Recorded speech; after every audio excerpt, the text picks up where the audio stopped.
Hello everyone, welcome back to my YouTube channel ExcelMaster. Today we're going to see how to change the text cases. These are the names I have entered to change the cases.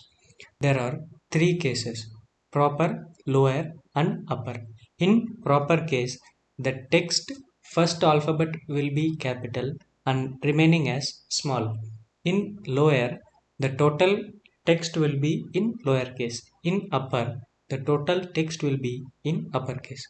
For proper, the formula is equal to proper open bracket text and close bracket. Here it is changed. For lower, the formula is equal to lower, so the total text is converted in lowercase.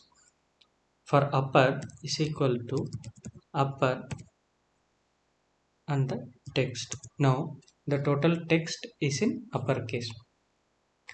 For copying the formula, you can simply click like this and the formula is pasted. That's all for today. Thank you everyone for watching this video. Please like, share and subscribe my YouTube channel.